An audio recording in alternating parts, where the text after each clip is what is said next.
Everyone welcome to ಸನ್ಮಾರ್ಗದ classes. ನಮ್ಮ ಸುತ್ತಮುತ್ತಲಿನ ದ್ರವ್ಯಗಳು ಪಾಠದ 34ನೇ ಪ್ರಶ್ನೆ. ಘನ, ದ್ರವ ಮತ್ತು ಅನಿಲಗಳ ನಡುವಿನ ವ್ಯತ್ಯಾಸಗಳನ್ನು ಪಟ್ಟಿ ಮಾಡಿ. ನಾವು ಘನ, ದ್ರವ ಮತ್ತು ಅನಿಲಗಳ ನಡುವಿನ ವ್ಯತ್ಯಾಸಗಳನ್ನ ಬರಿಬೇಕು. ಘನ, ದ್ರವ, ಅನಿಲಗಳು ಯಾವ್ಯಾವುದು? ಇವು ದ್ರವ್ಯದ 3 ಭೌತಿಕ ಸ್ಥಿತಿಗಳು.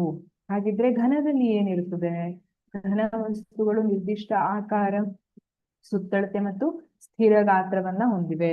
ನಾನು ಪೆನ್ನನ್ನ ನೋಡಿ, ಪ್ಲೇಟ್ ಅನ್ನ ನೋಡಿ, ಅಥವಾ ನನ್ನನ್ನು ನೋಡಿ, ಅಥವಾ ನಿಮ್ಮನ್ನು ನೋಡ್ಕೊಳ್ಳಿ, ಅಥವಾ ನೋಟ್ಬುಕ್ ನೋಡಿ, ಯಾವುದೇ ಘನ ವಸ್ತು ಇರಬೇಕು, ಅದಕ್ಕೆ ನಿರ್ದಿಷ್ಟ ಆಕಾರ ಇರುತ್ತೆ, ಸ್ಥಿರವಾದ ಗಾತ್ರ ಇರುತ್ತೆ.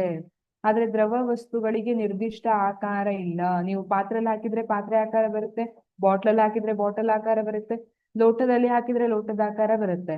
ಆದ್ರೆ ನಿರ್ದಿಷ್ಟ ಗಾತ್ರವನ್ನ ಹೊಂದಿದೆ. ಗಾತ್ರ ನಿರ್ದಿಷ್ಟವಾಗಿರ್ತದೆ. 1 ಲೀಟರ್ ಬಾಟಲ್ ಅಲ್ಲಿ ತುಂಬಿದ ನೀರನ್ನ ನೀವು 1 ಲೀಟರ್ ಲೋಟಕ್ಕೆ ಹಾಕಿದ್ರೆ ಮತ್ತಲ್ಲಿ ಹೆಚ್ಚು ಕಡಿಮೆ ಆಗೋದಿಲ್ಲ. 1 ಲೀಟ್ರೇ ಇರ್ತದೆ. ಗಾತ್ರದಲ್ಲಿ ಏನು ವ್ಯತ್ಯಾಸ ಆಗೋದಿಲ್ಲ, ಸರಿನಾ? ಆದ್ರೆ ಆಕಾರದಲ್ಲಿ ಮಾತ್ರ ವ್ಯತ್ಯಾಸ ಆಗ್ತದೆ. ಆದ್ರೆ ಅನಿಲ ವಸ್ತುಗಳಿಗೆ ನಿರ್ದಿಷ್ಟವಾದ ಆಕಾರನೂ ಇಲ್ಲ, ಗಾತ್ರನೂ ಇಲ್ಲ.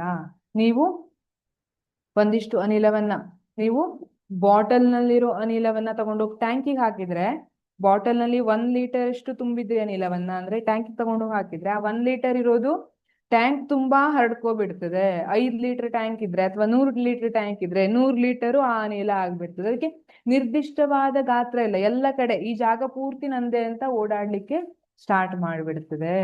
ಘನ ವಸ್ತುಗಳಲ್ಲಿ ಕಣಗಳ ನಡುವಿನ ಅಂತರ ಅತ್ಯಂತ ಕಡಿಮೆ. ಘನ ವಸ್ತುಗಳಲ್ಲಿ ಕಣಗಳ ನಡುವಿನ ಅಂತರ ಏನಿರ್ತದೆ ಅದು ಕಡಿಮೆ ಇರುತ್ತೆ. ಆದ್ರೆ ದ್ರವ ವಸ್ತುಗಳಲ್ಲಿ ಕಣಗಳ ನಡುವಿನ ಅಂತರ ಹೆಚ್ಚಾಗಿರುತ್ತದೆ. ಅದೇ ಅನಿಲ ವಸ್ತುಗಳಲ್ಲಿ ಕಣಗಳ ನಡುವಿನ ಅಂತರ ಬಹಳಷ್ಟು, ತುಂಬಾ ಹೆಚ್ಚಾಗಿರುತ್ತದೆ. ಘನ ವಸ್ತುಗಳಲ್ಲಿ ಕಣಗಳ ನಡುವಿನ ಆಕರ್ಷಣ ಬಲ ಪ್ರಬಲವಾಗಿರುತ್ತದೆ. ಹಾಗಾಗಿ ನಾನು ನೀರನ್ನ ಕಟ್ ಮಾಡೋ ತರ ಸೇಬು ಹಣ್ಣನ್ನ ನನ್ನ ಕೈಯಲ್ಲಿ ಹಿಂಗ್ ಕಟ್ ಮಾಡ್ಲಿಕ್ಕೆ ಬರೋದಿಲ್ಲ ಅಲ್ವಾ. ನಾನು ನೀರನ್ನಾದ್ರೆ ಹಿಂಗೆ ಅದನ್ನ ಸಪರೇಟ್ ಮಾಡ್ಬೋದು. ಹಂಗೇಳಿ ನೀರು ಯಾವಾಗ್ಲೂ ಸಪರೇಟ್ ಹಾಕೊಂಡಿರೋದಿಲ್ಲ ಸೇಬು ಹಣ್ಣು ಕಚ್ಚಂತ ಕಟ್ ಮಾಡದಂಗೆ.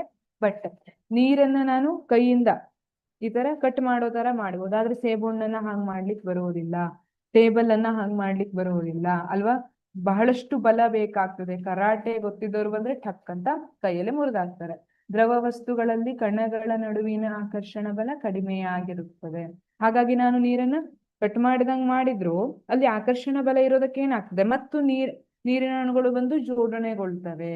ಆದ್ರೆ ಟೇಬಲ್ ಅನ್ನ ನಾನು ಟಕ್ ಅಂತ ಮುರಿಲಿಕ್ಕೆ ಸಾಧ್ಯ ಇಲ್ಲ ನನ್ನ ಬಲದಿಂದ ಅಲ್ವಾ. ಅನಿಲ ವಸ್ತುಗಳಲ್ಲಿ ಕಣಗಳ ನಡುವಿನ ಆಕರ್ಷಣ ಬಲ ತುಂಬಾ ಕಡಿಮೆ ಇರ್ತದೆ. ನಾನು ಅನಿಲದಲ್ಲಿ ಆರಾಮಾಗಿ ಕೈಯೆಲ್ಲ ಆಡಿಸಬಹುದು. ಅವುಗಳ ನಡುವಿನ ಆಕರ್ಷಣ ಬಲ ಕಡಿಮೆ ಇರ್ತದೆ. ಘನ ವಸ್ತುಗಳಲ್ಲಿ ಕಣಗಳ ಚಲನ ಶಕ್ತಿಯು ಕನಿಷ್ಠವಾಗಿರುತ್ತದೆ. ಎಲ್ಲ ಒತ್ತೊತ್ತಾಗಿ ಜೋಡಣೆಗೊಂಡಿದೆ. ನೀವು ಬಸ್ಸಲ್ಲಿ ರಶ್ ಅಲ್ಲಿ ನಿಂತ್ಕೊಂಡಿದ್ದೀರಿ, ಅಲ್ಗಾಡ್ಲಿಕ್ಕೆ ಜಾಗ ಇಲ್ಲ, ಇನ್ನು ಓಡಾಡ್ಲಿಕ್ಕೆ ಜಾಗ ಇರ್ತದ. ಹಾಗಾಗಿ ಘನ ವಸ್ತುಗಳಲ್ಲಿ ಅದೇ ತರ ಕಣಗಳು ಒತ್ತೊತ್ತಾಗಿ ಜೋಡಣೆಗೊಂಡಿರ್ತವೆ. ಹಾಗಾಗಿ ಚಲನ ಶಕ್ತಿ ಕನಿಷ್ಠವಾಗಿರ್ತದೆ. ದ್ರವ ವಸ್ತುಗಳಲ್ಲಿ ಕಣಗಳ ಚಲನ ಶಕ್ತಿಯು ಮಧ್ಯಂತರವಾಗಿರುತ್ತದೆ.